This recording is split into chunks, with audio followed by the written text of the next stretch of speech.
Hello बच्चों। तो आज हम लेक्चर को स्टार्ट करते हैं आगे की तरफ। ठीक है यार। ये वाला जो लेक्चर है ना, प्लीज इसे मिस मत करना। और ये बहुत ज्यादा इंपॉर्टेंट है क्योंकि इससे बहुत ज्यादा क्वेश्चंस आते हैं। और पता है क्या होता है, जो ये वाला लेक्चर है इसमें मैं एक छोटा सा तो टॉपिक है इवन का जो रहता है वो कराऊंगी।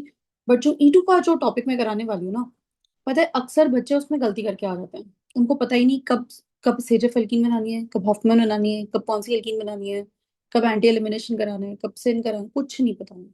तो इसलिए प्लीज आप वो गलती मत करना। आप आराम से इस लेक्चर को पूरा देखो और ढंग से देखो और नोट्स प्रॉपर बनाना, ठीक है। तो छोटा सा ईवन का एक जो पार्ट है वो अपन कर लेते हैं फिनिश। उसके बाद अपन ई टू पे स्टार्ट करेंगे। तो स्टार्ट करते हैं। Dehydrohalogenation by alkyl halides. ये इवन मैकेनिज्म से देखना है बेटा। डीई मतलब removal, hydro halogen, sorry hydro hydrogen, halogenation मतलब halogen, removal of hydrogen and halogen. ठीक है, इवन मैकेनिज्म से हो गए ये। इवन क्या था बताओ, कार्बोकैटायन बनाया था। याद आ रहा है क्या? याद आ रहा है? इवन में कार्बोकैटायन बनाया था। और क्या किया था बेसिकली, आपने क्या किया था आपको याद है? आपने बॉन्ड तोड़वाया था। आपने यहाँ पे केटायन और यहाँ एनायन बनाया था। केटायन और एनायन दोनों को स्टेबल करना है। स्टेबल करना है कौन सा सॉल्वेंट लू? पीपीएस। पीपीएस ये कैसा सॉल्वेंट है जो केटायन और एनायन दोनों को सॉल्वेट करता है, राइट? याद आ रहा है? सॉल्वेंट का लेक्चर देखा था? देखा था नहीं देखा था? तो पीपीएस लेंगे। पीपीएस एज एन अल्कोहल ले सकते हो, H2O ले सकते हो, है ना। और एलिमिनेशन है तो हीट तो लेनी ही पड़ेगी ना भैया। एलिमिनेशन है तो हीट तो लेनी ही पड़ेगी। और कार्बोकेटायन बनना ही क्या था हमारा? Rate determining step. कार्बोकेटायन बनना ही हमारा क्या था? रेट डिटरमाइनिंग स्टेप, ठीक है। बाद में क्या किया था मैंने कहा था आपको? इस CH3 को आप ऐसे दिखा सकते हो। यहाँ से आप H+ रिलीज करवा देंगे और यहाँ क्या बन जाएगी? एल्कीन बन जाएगी। यहाँ क्या बन जाएगी? एल्कीन बन जाएगी, राइट? राइट। तो जो रेट होगा डीहाइड्रो हैलोजनेशन का, डीहाइड्रो हैलोजनेशन का, किस मैकेनिज्म से? इवन से। किस पे डिपेंड करता है? Stability of carbocation formed. जो RDS में आपने कार्बोकेटायन बनाया है उस पर डिपेंड करता है। इसके अलावा कितना अच्छा आपका लीविंग ग्रुप है। लीविंग ग्रुप अच्छा होगा, जल्दी बाहर निकलेगा, रिएक्शन जल्दी होगी, राइट। तो इस हिसाब से इवन की रेट RI की ज्यादा होगी, फिर RBr, फिर RCl, फिर RF, क्योंकि कार्बन और आयोडीन का बॉन्ड वीक होता है कंपेयर टू कार्बन और फ्लोरीन, राइट। क्योंकि 3 डिग्री कार्बोकैटायन ज्यादा स्टेबल होता है, तो 3 डिग्री की रेट ज्यादा होगी। फिर 2 डिग्री स्टेबल होता है, फिर 1 डिग्री स्टेबल होता है। तो ये वाला ऑर्डर जो मैंने लिखवाया है अभी, ये कार्बोकैटायन की स्टेबिलिटी पर लिखा है, ठीक है। और अगर अल्कोहल के टर्म्स में देख रहे हो तो यस, वो कल जो लेक्चर अपन ने देखा था इससे पहले वाला, उसमें क्या था? उसमें ये था कि एसिड डिहाइड्रेशन ऑफ अल्कोहल कराएंगे तो 3 डिग्री ROH में 3 डिग्री कार्बोकेटायन बनेगा, वो जल्दी डिहाइड्रेट करेगा। फिर 2 डिग्री करेगा, फिर 1 डिग्री करेगा। आई होप आपको ये रिकॉल हो गया। तो ये छोटा सा पोर्शन मेरा रहता था इवन का, वो अपन ने यहाँ कवर कर लिया। अब अपन को क्या करना है जी? अपन को करना है E2 एलिमिनेशन। क्या करना है? E2 एलिमिनेशन, या इसको बाय मॉलिक्यूलर एलिमिनेशन भी बोलते हैं।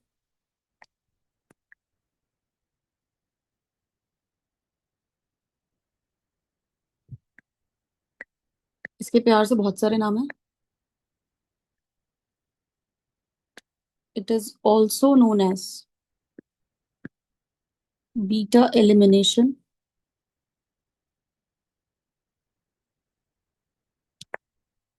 अल्फा बीटा एलिमिनेशन,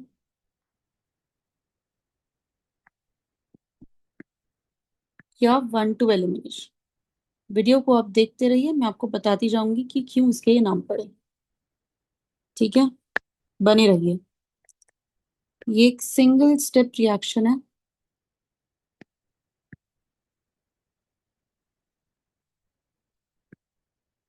यहाँ कोई इंटरमीडिएट नहीं बनता।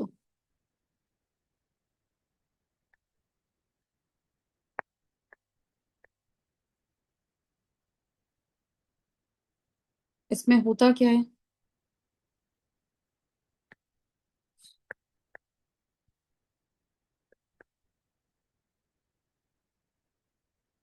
तो ध्यान से देखना। जिस कार्बन पे हैलोजन है उसको अल्फा, और उसके बगल वाले को बीटा कहते हैं। बेस आता है, यहाँ से हाइड्रोजन एक्सट्रैक्ट करते हैं।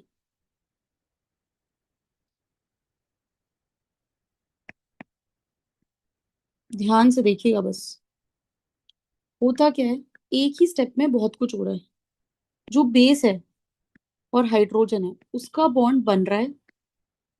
बी मतलब बॉन्ड, सॉरी, इसका बॉन्ड बन रहा है। तो अपन इसको एफ से रिप्रेजेंट कर रहे थे, बॉन्ड फॉर्मेशन। ठीक है। अगर हाइड्रोजन इसके साथ बॉन्ड बना रहा है तो कार्बन के साथ बॉन्ड क्या हो रहा होगा? टूट रहा होगा। कार्बन के साथ बॉन्ड क्या हो रहा होगा? टूट रहा होगा, राइट। यहाँ पे कार्बन और हाइड्रोजन का बॉन्ड भी टूट रहा होता है। बी स्टैंड्स फॉर यहाँ पे बॉन्ड ब्रेकिंग।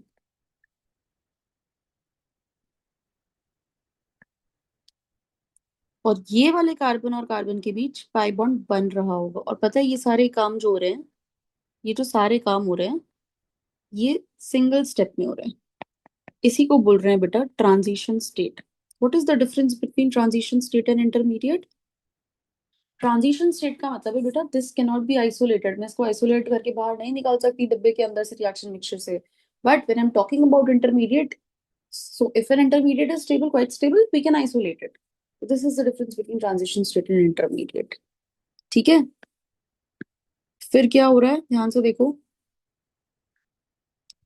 कार्बन कार्बन के बीच तो बॉन्ड बन गया, ये एक्स बाहर चला गया, और बेस ने बॉन्ड बना लिया हाइड्रोजन के साथ। So this is my product, this is my product. यहाँ पे आप एक्स क्या है? आपका लीविंग ग्रुप है, आप इसे हैलोजन भी मान सकते हैं। ठीक है। एंड बी क्या है? आपका बेस। क्या ये बात क्लियर है? क्या ये बात क्लियर है? अगर मैं इसकी काइनेटिक्स को स्टडी करूं, इस रिएक्शन की काइनेटिक्स को स्टडी करूं, आप एक चीज को समझने की कोशिश करना। एक ही स्टेप है तो ऑब्वियसली यही स्टेप इसका आरडीएस होगा। यही स्टेप इसका आरडीएस होगा। तो उसमें कितने लोग हैं? एक तो मेरा अल्काइल हैलाइड और एक बेस। दो ही लोग हैं इसमें। तो मेरा रेट क्या होगा? के, रेट कांस्टेंट। कौन कौन है इसमें? अल्काइल हैलाइड है, और कौन है मेरा? बेस है।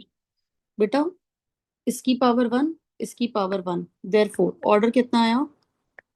2। और कितने लोग थे आरडीएस में? एक एल्काइल हैलाइड और एक बेस। इन दोनों ने रिएक्शन किया तब जाके रिएक्शन हुई। तो मॉलिक्यूलैरिटी क्या होगी? मॉलिक्यूलैरिटी क्या होगी? 2। देखो तभी ये नाम आया।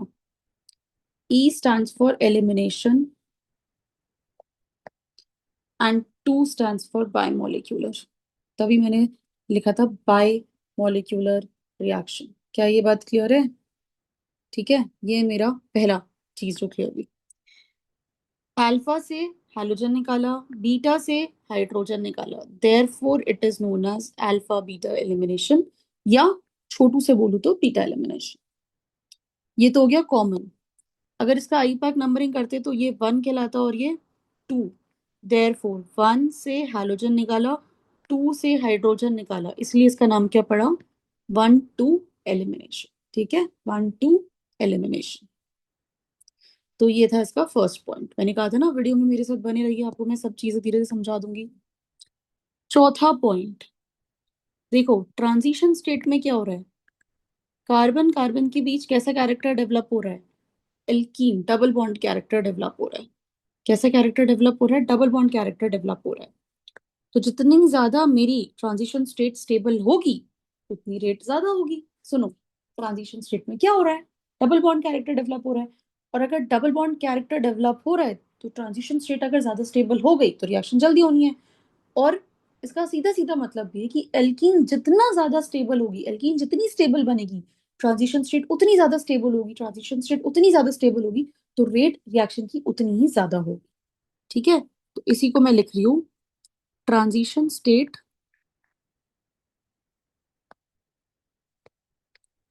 is developing character of a double bond। Double bond character आ रहा है ट्रांजिशन स्टेट में, है ना। और जितनी ज्यादा ट्रांजिशन स्टेट स्टेबल होगी उतनी रिएक्शन फास्ट होगी।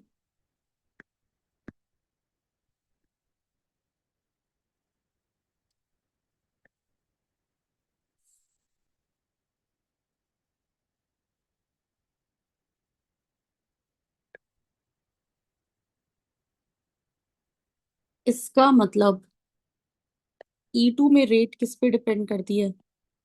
स्टेबिलिटी ऑफ एल्कीन पे। किस पे डिपेंड करती है?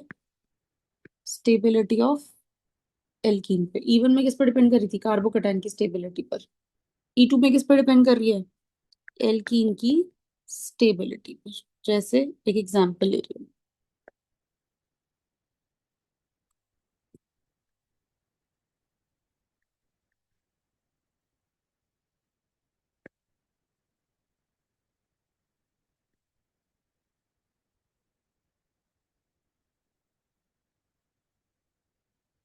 ध्यान से देखना, ये हाइड्रोजन और ये हैलोजन निकालना है। कितने डिग्री का अल्काइल हैलाइड है ये जी?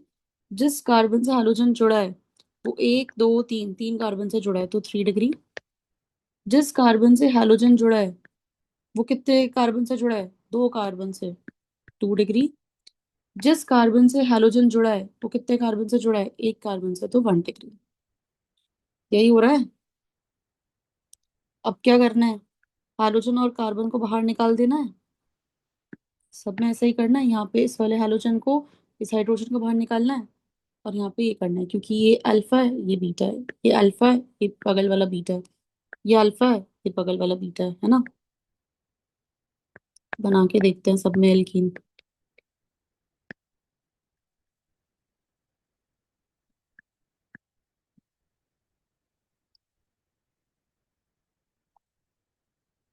बन गई एल्कीन। अब देखो, ये मेरी फर्स्ट एल्कीन है, ये मेरी सेकंड एल्कीन है, मेरी थर्ड एल्कीन है। इससे डबल बॉन्ड जुड़ा है, इससे डबल बॉन्ड जुड़ा है, वो कितने कार्बन से जुड़ा है? 2 कार्बन से। अल्फा हाइड्रोजन कितने, ये अल्फा कार्बन हो गए। अब अल्फा हाइड्रोजन कितना, कितने हो गए? 6 अल्फा हाइड्रोजन। भाई हाइपर कॉन्जुगेशन तो एल्कीन में भी होती है जी, है ना। यहाँ पे डबल बॉन्ड के पड़ोस में कितने कार्बन है? एक। कितने हैं अल्फा हाइड्रोजन? 3। डबल बॉन्ड के पड़ोस में कितने लोग हैं? कुछ भी नहीं है, तो 0 अल्फा हाइड्रोजन। तो अब आप बताओ, स्टेबिलिटी ऑफ एल्कीन, कौन सी एल्कीन ज्यादा स्टेबल? भैया जिसके पास अल्फा हाइड्रोजन ज्यादा वो ज्यादा स्टेबल। जिसके पास अल्फा हाइड्रोजन ज्यादा वो ज्यादा स्टेबल। फर्स्ट ज्यादा स्टेबल सेकंड से, फॉलोड बाय थर्ड। तो फर्स्ट किससे बनी थी? 3 डिग्री से, 1 डिग्री से? भाई 3 डिग्री से बनी थी। तो रेट ऑफ E2 भी क्या हो गई? 3 डिग्री, फिर 2 डिग्री, फिर 1 डिग्री।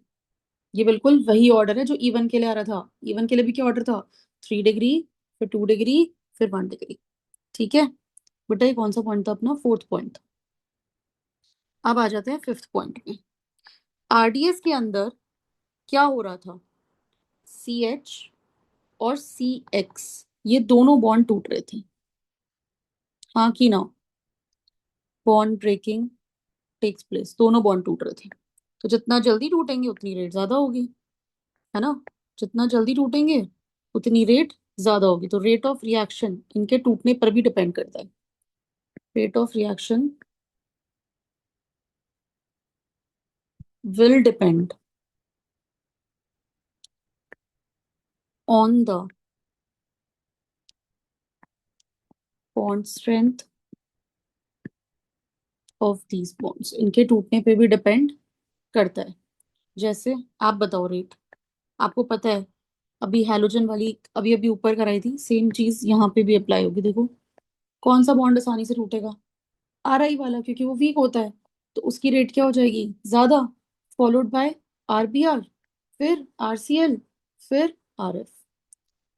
क्या, क्या ये बात क्लियर है? ये कौन सा पॉइंट था अपना, फिफ्थ पॉइंट। अब आते हैं सिक्स पॉइंट। तो देखो आरडीएस में अपना बेस भी है और लीविंग ग्रुप भी है, दोनों ही इन्वॉल्व है। Since base and leaving group both are involve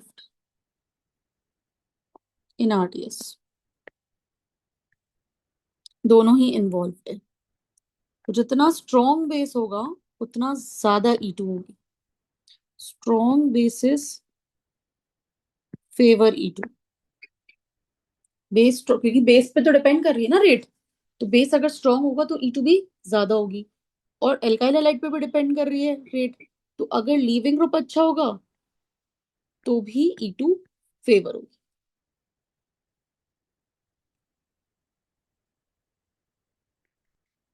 मैं दोबारा रिपीट कर देती हूँ। अगर मेरा बेसिक स्ट्रेंथ उसकी ज्यादा हुई तो E2 की रेट ज्यादा होगी। और अगर लीविंग एबिलिटी मेरी ग्रुप की ज्यादा हुई तो भी E2 की रेट ज्यादा होगी। भैया बेस स्ट्रॉन्ग का मतलब क्या है? बेस स्ट्रॉन्ग का मतलब है उस पे नेगेटिव चार्ज होना चाहिए। जैसे अल्कोहलिक KOH, जैसे NaNH2 के साथ हीट, इसको सोडामाइड कहते हैं। बेटा इसको ऐसे भी रिप्रेजेंट करते हैं, ठीक है, C2H5O नेगेटिव K+। जैसे टर्शरी ब्यूटॉक्साइड आयन, इन पे सब पे नेगेटिव है ना, तो ये सब कैसे बेस है, स्ट्रॉन्ग बेस है। ऐसे भी लिखा जाता है, ठीक है। क्या ये बात क्लियर है? आपने ऊपर देखा कि E2 एक कंसर्टेड मैकेनिज्म है, मतलब सिंगल स्टेप मैकेनिज्म है, तो यहाँ पे इंटरमीडिएट तो बनता नहीं है। अगर इंटरमीडिएट का नंबर जीरो है, तो मैंने आपको जब एक लेक्चर कराया था, वो कॉन्सेप्ट्स जो फिजिकल केमिस्ट्री के यहाँ काम आने वाले हैं, उसमें बताया था कि इंटरमीडिएट्स डिसाइड करते हैं कि ग्राफ में कितने गड्ढे बनेंगे, नंबर ऑफ वेल्स, याद आ रहा है? वो जाके लेक्चर देखना, मिस नहीं करना है कोई भी लेक्चर, ठीक है। तो जितने इंटरमीडिएट्स होंगे उतने गड्ढे बनेंगे। अभी यहाँ इंटरमीडिएट्स ही नहीं है तो गड्ढे भी नहीं होंगे, वेल्स भी नहीं होंगे, तो ग्राफ आ जाएगा ऐसा, ठीक है। ये पीक मेरी क्या है, ट्रांजिशन स्टेट, ठीक है। ये ग्राफ कब आएगा ऐसा, जब मेरा रिएक्शन क्या है, स्पॉन्टेनियस, डेल्टा जी यहाँ पे नेगेटिव, ठीक है। अब आगे देखो, रेट किस पे डिपेंड कर रही थी, RX पर और B नेगेटिव पर, है ना। तो एक बात बताओ, रेट वर्सेस RX का ग्राफ कैसे बनाओगे अगर मैं बोल दूं एक कंडीशन कि बेस की कंसंट्रेशन कांस्टेंट है। तो बेटा ये कांस्टेंट, ये कांस्टेंट, तो दोनों कांस्टेंट हो गए, तो ये ग्राफ बन गया y is equals to mx का, है ना। तो ग्राफ कैसा आएगा, straight line passing through origin, straight line passing through origin. Same graph ऐसा भी बन सकता है, मान लीजिए आपसे कोई पूछ ले, आप बताओ रेट वर्सेस बेस का ग्राफ, रेट वर्सेस बेस का ग्राफ कोई बनवा ले और बोल दे कि एल्काइल हैलाइड की कंसंट्रेशन कांस्टेंट है। तो देखो एल्काइल हैलाइड की कंसंट्रेशन कांस्टेंट है, तो रेट क्या थी, K RX B नेगेटिव। अगर RX और ये दोनों कांस्टेंट है तो ये कांस्टेंट ही बन गए, K डैश। तो ग्राफ कैसा आ गया again, y is equals to mx। तो ये भी कैसा ग्राफ आ गया, स्ट्रेट लाइन, ठीक है। क्या, क्या ये बात क्लियर है, पक्का? चलो आगे बढ़ते हैं।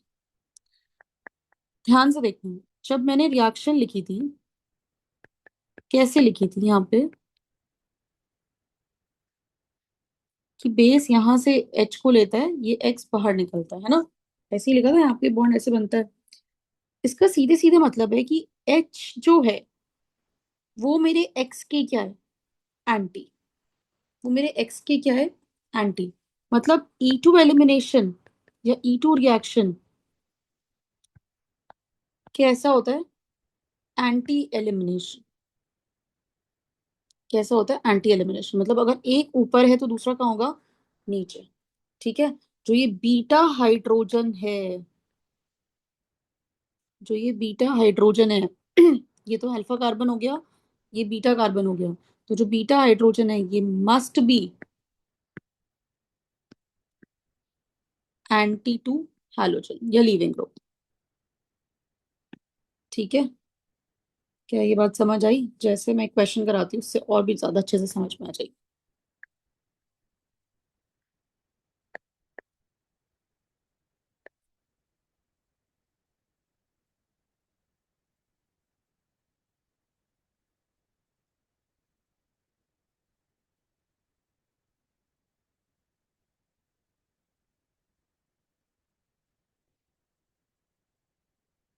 मैम हमें कैसे पता चलेगा, E1 कराना E2 कराना, हम तो दोनों में से कुछ भी करा सकते हैं। बिल्कुल भाई। लेकिन मैंने क्या लिखा है, अल्कोहलिक KOH। अल्कोहलिक KOH एक स्ट्रॉन्ग बेस है। E2 is favoured bye strong base and E1 is favored by weak base like H2O ROH। E1 में weak base थे जैसे H2O और ROH। अल्कोहलिक KOH में कौन सी रिएक्शन कराओगे, E2 कराओगे। ठीक है, तो बेस देख के पता चल गया कि E2 करानी है। और E2 कैसी रिएक्शन होती है, एंटी एलिमिनेशन। E2 कैसी रिएक्शन है, एंटी एलिमिनेशन। अब देखो इसका मतलब, बेटा ये वाला बॉन्ड जो होता है इसका मतलब है अबव द प्लेन, कि ब्रोमीन अबव द प्लेन है। और इसका मतलब क्या होता है, बिलो द प्लेन, है ना। ये GOC में पढ़ा है। अब अगर ब्रोमीन यहाँ पे ऊपर है और यहाँ पे मेरा मिथाइल नीचे है, मतलब हाइड्रोजन कहाँ होगा, ऊपर। वो वो लिखेगा नहीं, आपको ये चीज पता होनी चाहिए, एक ऊपर और एक नीचे, है ना। तो मिथाइल अगर नीचे है तो हाइड्रोजन कहाँ होगा, ऊपर। सिमिलरली यहाँ पे मिथाइल अगर ऊपर है तो हाइड्रोजन कहाँ होगा, नीचे। हाइड्रोजन कहाँ होगा, नीचे। अब देखो, अगर मेरा ब्रोमीन ऊपर है, अगर मेरा ब्रोमीन ऊपर है तो हाइड्रोजन को कहाँ होना चाहिए, हाइड्रोजन को कहाँ होना चाहिए, नीचे होना चाहिए, क्योंकि एंटी एलिमिनेशन है। तो अगर मेरा ब्रोमीन ऊपर है तो मैं कौन सा वाला हाइड्रोजन निकालूंगी, नीचे वाला या ऊपर वाला। वेरी ऑब्वियस, नीचे वाला। तो देखो, मैंने ये निकाला और इसको कुछ नहीं किया। This is my एल्की, this is my एल्की। ठीक है, समझ में आया। Next question.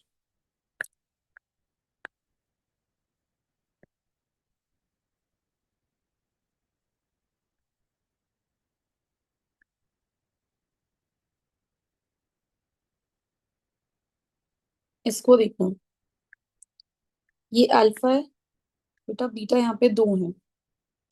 ठीक है। अगर बीटा दो है तो एल्कीन भी दो तरीके की बन सकती है,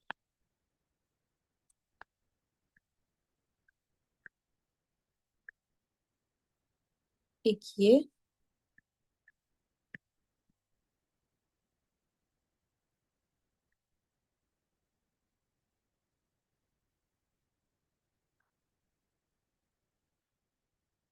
और एक ये। ध्यान से देखना, ये जो एल्कीन है, इसके इससे कितने कार्बन की चेन जुड़ी है, कार्बन की चेन, कार्बन की चेन, मेरे वर्ड्स पे जाना, कार्बन की चेन सिर्फ एक, एक कार्बन की चेन जुड़ी है।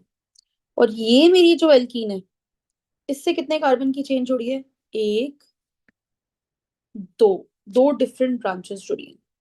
तो ऐसी एल्कीन जिससे ज्यादा, जो ज्यादा सब्स्टिट्यूटेड एल्कीन होती है उसको बोलते हैं हम सेजेफ एल्कीन। क्या बोलते हैं, सेजेफ एल्कीन। और जिससे कम ब्रांचेस जुड़ी होती हैं उसको बोलते हैं हॉफमैन एल्कीन। उसको क्या बोलते हैं, हॉफमैन एल्कीन। मैं यहाँ लिख देती हूँ, सेजेफ एल्कीन, या इसको कुछ बुक्स में ऐसे भी लिखा है। इसका मतलब क्या है, मोर सब्स्टिट्यूटेड एल्कीन। और हॉफमैन एल्कीन कौन सी है? लेस या लीस्ट लिख दो। लीस्ट सब्स्टिट्यूटेड एल्कीन, पहली बात। अब बेटा इसके अल्फा हाइड्रोजन निकालना, 3 और 3, 6 अल्फा हाइड्रोजन आएंगे यहाँ पे। और जरा इसके निकालना, सिर्फ 2 अल्फा हाइड्रोजन आएंगे। कौन सी एल्कीन स्टेबल है? नीचे वाली, 6 वाली।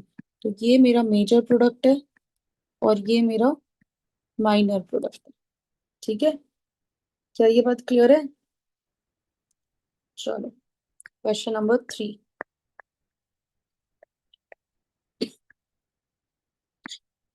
Compare rate towards E2। बेटा E2 की रेट इस बात पे डिपेंड करती है कि एल्कीन कितनी ज्यादा स्टेबल होगी, है ना? तो आप यहाँ से एल्कीन बना के देखिए। ऐसे क्वेश्चंस को करने के लिए आप एल्कीन बना के देखिए। देखिए, जब आप यहाँ एल्कीन बनाएंगे तो ये बनेगी, यहाँ ये बनेगी, और यहाँ से हाइड्रोजन और क्लोरीन बाहर निकालेंगे तो ये बनेगी। अब आप बताइए कौन सी एल्कीन ज्यादा स्टेबल है?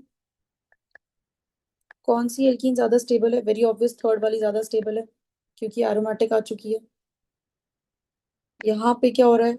तो पाई बॉन्ड्स के बीच रेजोनेंस है, पर यहाँ रेजोनेंस वगैरह कुछ भी नहीं है। तो थर्ड के बाद कौन आएगा?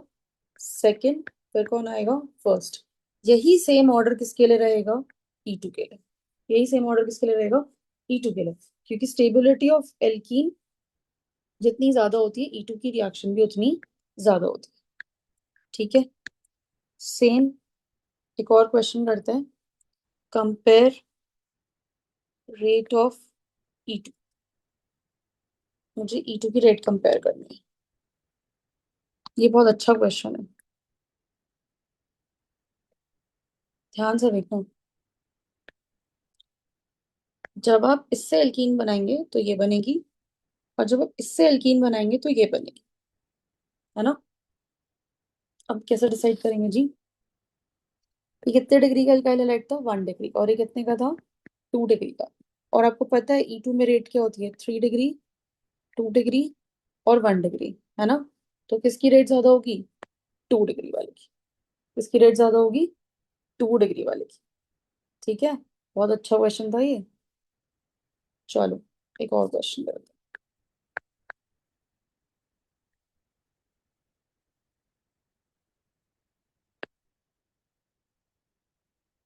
यहाँ पे भी E2 की रेट ही कंपेयर करनी है।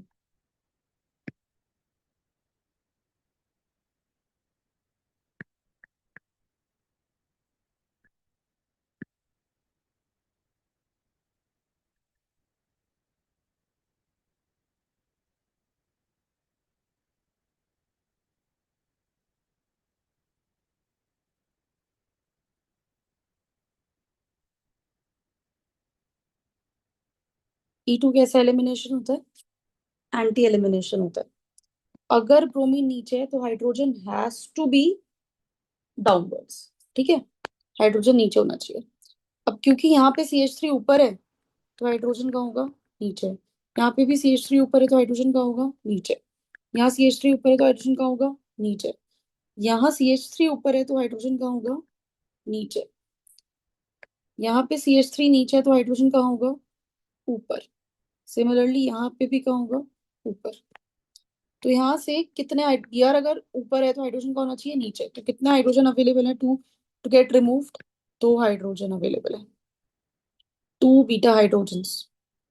इस पर से लिख दो, 2 बीटा हाइड्रोजन्स अवेलेबल हैं फॉर रिमूवल। यहाँ ब्रोमीन ऊपर है तो हाइड्रोजन नीचे होना चाहिए, मतलब एक ही है भाई फिर, क्योंकि ये वाला तो ऊपर है, ये तो रिमूव नहीं होगा। ब्रोमीन अगर ऊपर है तो हाइड्रोजन नीचे होना चाहिए, पर यहाँ पे दोनों हाइड्रोजन कहाँ है? ऊपर। तो उसके पास 0 बीटा हाइड्रोजन है to get removed, to get removed. तो रेट क्या होगी? अगर ये फर्स्ट है, ये सेकंड है, और ये थर्ड है, तो रेट किसकी ज्यादा होगी? वेरी ऑब्वियस, फर्स्ट, फिर सेकंड, फिर थर्ड। ठीक है, क्लियर है क्या? क्लियर है क्या? एक और क्वेश्चन करते हैं। Question number 6।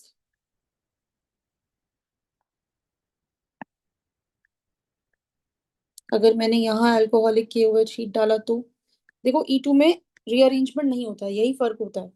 तो ये अल्फा है तो बीटा का ही हाइड्रोजन निकलेगा। यहाँ मैंने बोला था ना, रीअरेंजमेंट नहीं है, कंसर्टेड मैकेनिज्म है, रीअरेंजमेंट नहीं है, कार्बोकेटाइन नहीं बनता कि वो रीअरेंज हो जाएगा। यही अगर इवन होता तो बिल्कुल हाँ रीअरेंजमेंट होता, कार्बोकेटाइन बनता और फिर मोस्ट स्टेबल एल्कीन बनाता। ठीक है। Question number 7।